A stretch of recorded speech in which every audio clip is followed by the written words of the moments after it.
En este video vamos a probar los ArrayList con objetos creados por nosotros, con objetos ad hoc, para ver el funcionamiento y sobre todo algunas particularidades que tienen a la hora de ordenar colecciones con objetos que nosotros hemos creado. Primero vamos a crear el proyecto. Este proyecto va a llevar como nombre ejemplo 4. Y para tener mejor control de nuestro código, vamos a crear dos paquetes, uno que se llame data y otro que se llame controller.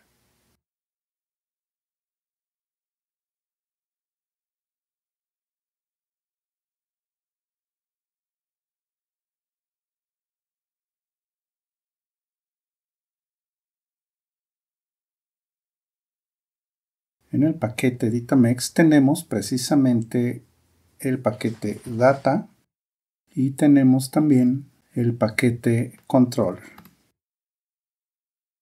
Dentro del paquete data vamos a crear una clase. En este ejemplo vamos a usar una clase que representa los datos más básicos de un cliente.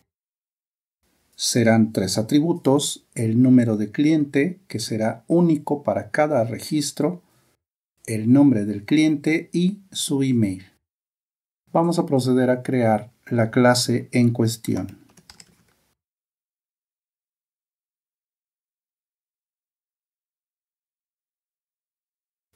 En esta clase vamos a crear 3 atributos y esos atributos los vamos a encapsular.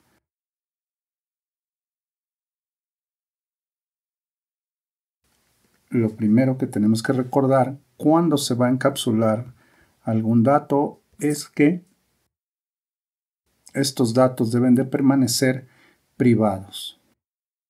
Algo a resaltar en este ejemplo es que en el caso del atributo número de cliente, aunque es un dato de tipo entero, estamos usando en este caso la clase integer, no el dato primitivo int. ¿Esto por qué? Porque más adelante vamos a ver que tanto la clase string como la clase integer tienen implementado un método que vamos a usar y que nos va a ser de mucha utilidad. Retomando el tema del encapsulamiento, hay que recordar que cuando se oculta algún atributo, se deben crear métodos setters para asignar valores a estas variables y métodos getter para poder leer el valor de estas variables. Sin embargo, también existe un mecanismo para poder setear estos datos, es decir, darles un valor y que el objeto tenga un estado inicial, y es a través del constructor. En las clases que tienen un constructor podemos leer atributos que nos llegan a través del constructor y los podemos guardar en variables de tipo global, en variables a nivel de clase. Tal es el caso precisamente de este constructor. Este constructor recibe los 3 atributos y los está seteando, es decir, los está guardando en las variables locales. Adicionalmente, vamos a crear los métodos getters para cada uno de los campos. Es decir, vamos a crear un método getter por cada atributo y lo que hacen estos métodos básicamente es devolvernos el valor que tiene en ese momento cada uno de estos atributos. Adicionalmente, en esta clase vamos a sobreescribir el método toString. ¿Por qué hacemos esto? Porque cuando queremos imprimir o visualizar el contenido de un objeto, este método nos puede ser de mucha utilidad. El método lo que va a hacer es que va a regresar una cadena compuesta con el número de cliente, el valor actual que tenga esa variable, la palabra nombre, el valor actual del atributo nombre y la palabra email con el valor del email. Podemos compilar y comprobar que no hay ningún error. Esta es la clase cliente que encapsula todos los datos que en nuestra aplicación vamos a manejar de un cliente. Ahora vamos al paquete controller y aquí vamos a crear una clase que se va a encargar precisamente de todas las operaciones con las instancias de la clase cliente, las va a guardar en un array list y esta clase va a llevar por nombre cliente controller.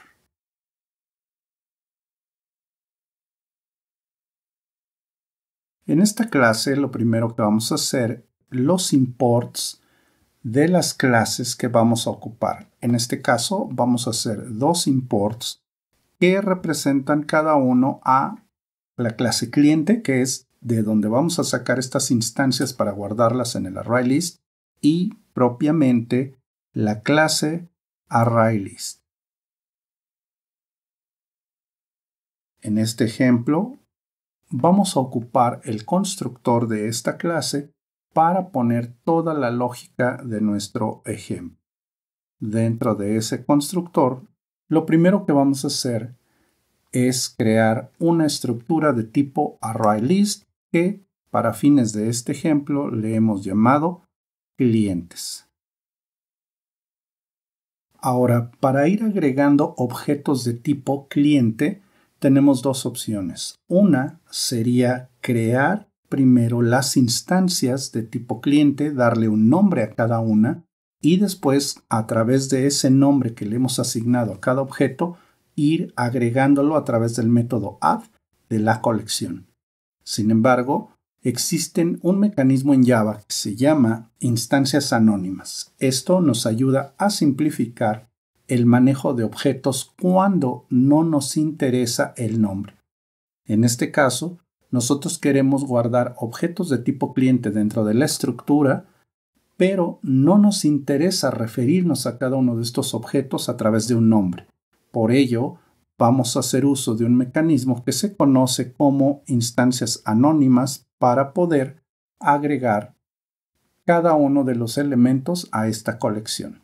Vamos a ver el primer ejemplo.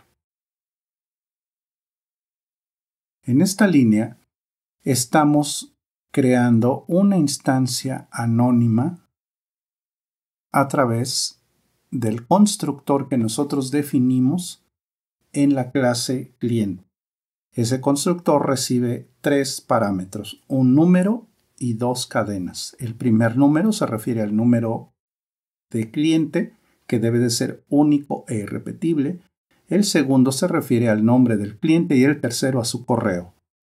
Esa instancia la estamos creando únicamente con la palabra reservada new y con el nombre de la clase que nos interesa. Eso va a crear una instancia de la clase cliente en memoria RAM que no tiene nombre, pero sí tiene datos, sí tiene un estado.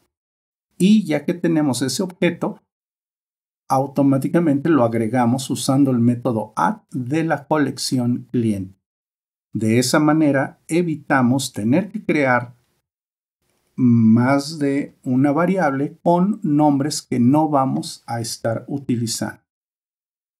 Del mismo modo, vamos a crear otros 5 objetos. Esos objetos, pues bueno, nos van a permitir tener una colección que podamos probar o que podamos manipular. Ahora, ya que tenemos 5 elementos de tipo cliente en nuestra colección, vamos a imprimirlos.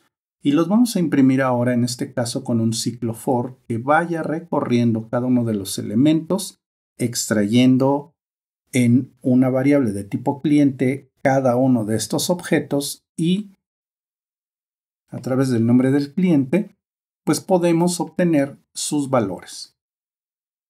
A continuación, vamos a crear un ciclo for para recorrer los elementos de nuestra colección.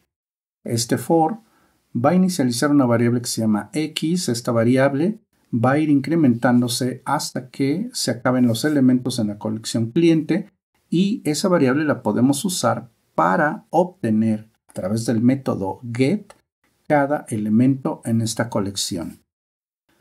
Vamos a crear una variable que le vamos a llamar cliente y esta variable va a ser igual a lo que nos devuelva la colección clientes con el método get. Si nosotros dejamos nuestro código así, a la hora de querer compilar vamos a recibir un error. ¿Y este error a qué se refiere? Que el método get devuelve un dato de tipo genérico, un dato de tipo object. Sin embargo, nosotros queremos guardarlo en una variable que no es genérica, sino que es de tipo cliente. ¿Cómo se resuelve este conflicto? Bueno, pues aplicando un casting.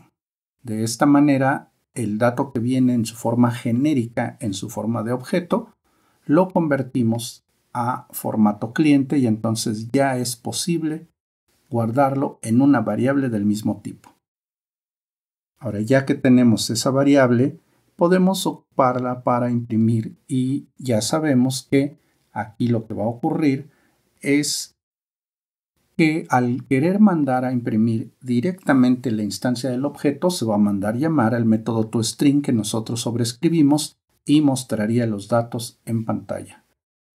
Vamos a compilar, vamos a verificar que no tenemos errores y entonces vamos a agregar a esta clase que es la controladora del cliente el método main para que este programa pueda funcionar.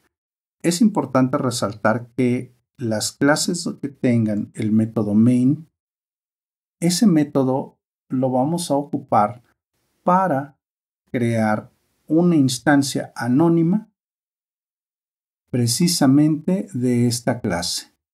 ¿Qué es lo que va a hacer este código? Va a crear una instancia de cliente controller en memoria, se va a mandar llamar a este constructor, se va a ejecutar todo lo que está aquí y el programa va a funcionar. ¿Por qué estoy creando esta instancia otra vez en formato anónimo? Porque no me interesa el nombre de la instancia, lo que me interesa es crearla y que se llame el método constructor. Vamos a compilar, no hay errores y vamos a ejecutar para comprobar la salida en pantalla. Y lo que vemos precisamente en pantalla es la lista de los datos que nosotros fuimos agregando a esta colección. Ahí están nuestros 5 registros.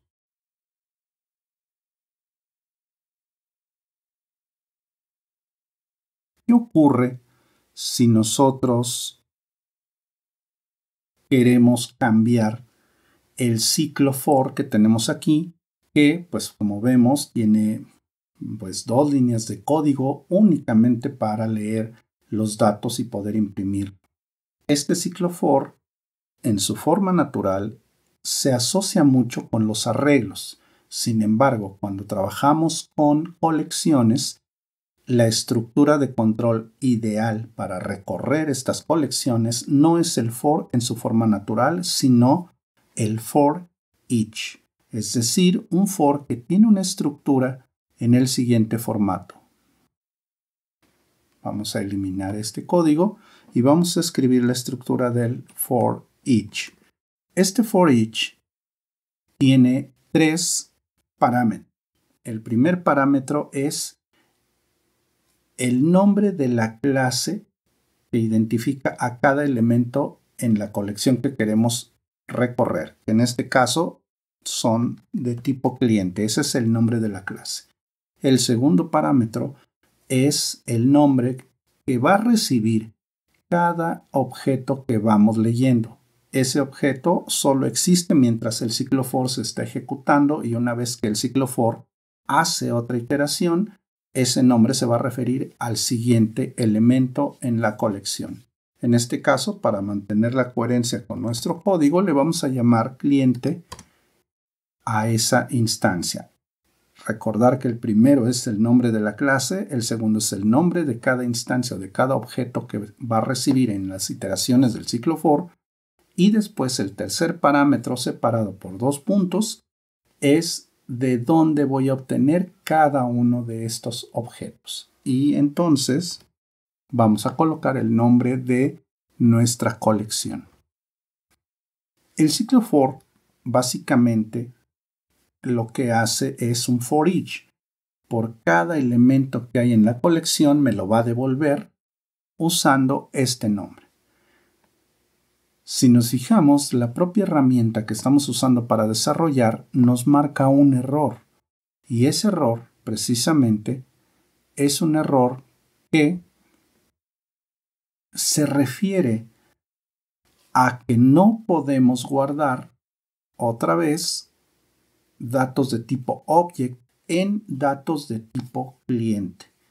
Fue un poco el problema que tuvimos hace rato y cómo lo resolvimos aplicando un casting. Sin embargo, en los for each no se pueden aplicar casting. Entonces, ¿qué es lo que tenemos que hacer? ¿Qué es lo que tenemos que cambiar?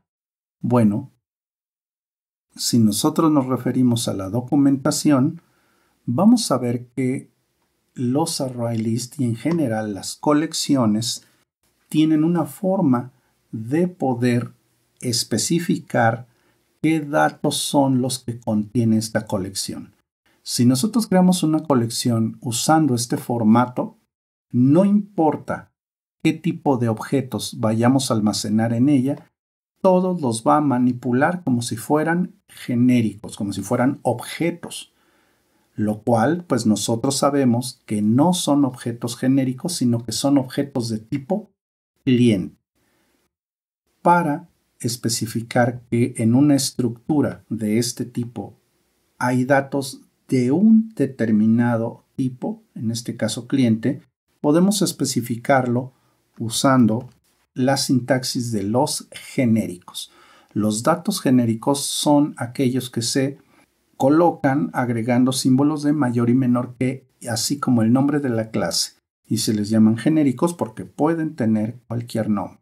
Si nosotros agregamos eso a la hora de crear nuestro array list, el array list sabrá que lo que contiene no son objetos genéricos, sino son objetos de una clase en específico, en este caso de la clase cliente. Y cuando hacemos eso, vemos que el error del ciclo for se elimina porque ya no hay ambigüedad. ¿Qué me va a devolver cada elemento de la estructura ArrayList? Me va a devolver un objeto, pero de tipo cliente.